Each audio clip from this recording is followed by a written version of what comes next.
Yaolana, j'espère que vous allez bien parce qu'aujourd'hui on poursuit notre tour dans les îles sous le vent et je t'emmène à Bora Bora, l'île surnommée la perle du Pacifique, et je te montre tout ça en images et en vidéo maintenant. Allez, c'est parti, on y va?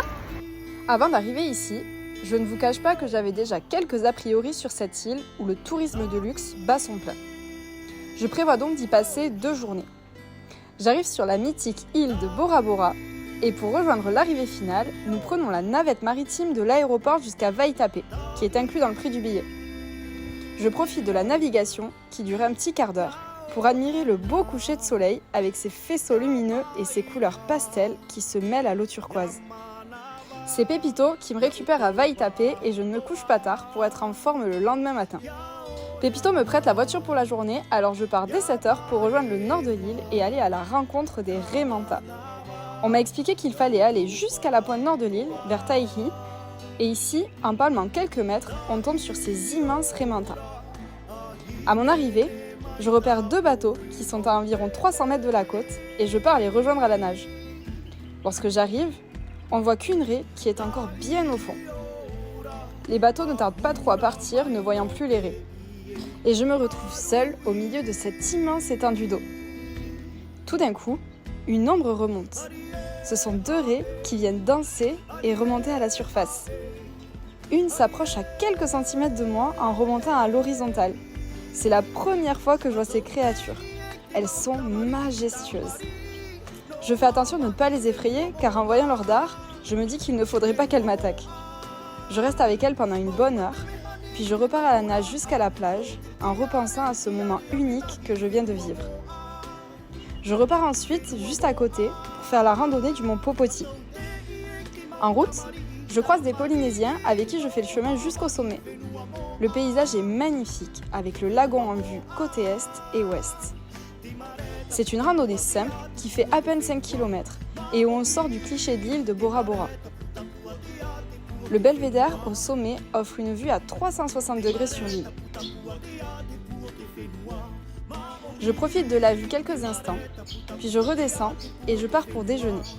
Je m'arrête à plusieurs stands en bord de route à la recherche d'un plat typique polynésien, mais je ne tombe que sur des burgers frites ou nourriture asiatique type nem. Je termine finalement dans une petite épicerie où j'achète des sashimi de thon. Je roule en redescendant vers le sud côté est et en prenant une impasse, je tombe sur des maisons locales où des enfants jouent juste au devant.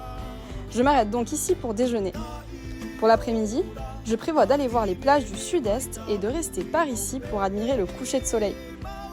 Je fais un peu de snorkeling et si vous avez l'occasion, allez au jardin de corail qui se trouve au sud de l'îlot où se trouve le Sofitel de Bora. Vous pouvez par exemple vous y rendre en canoë, il y en a en location à l'hôtel Maitai Polynesia qui se trouve sur la plage juste en face. Et ce soir, à notre habitude, nous avons un beau spectacle. Le coucher du soleil est magique. Je ne tarde pas à rentrer retrouver Pépito, qui me raconte encore quelques anecdotes sur l'île et m'explique le fonctionnement de la location de ces catamarans et tout le travail qu'il y a derrière. Je pars me coucher pour pouvoir être en forme pour ma dernière matinée demain.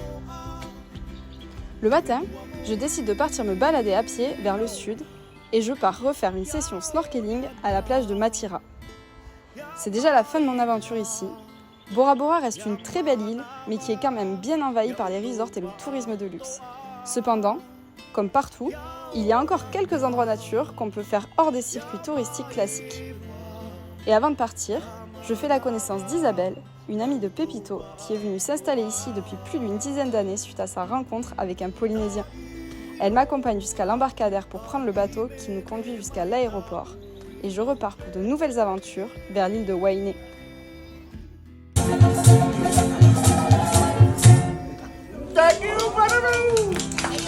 Et voilà pour ce qui est de l'île de Bora Bora. Nous on se retrouve la semaine prochaine sur Morgan Explorer pour clôturer notre tour des îles sous le vent avec l'île de Wainé.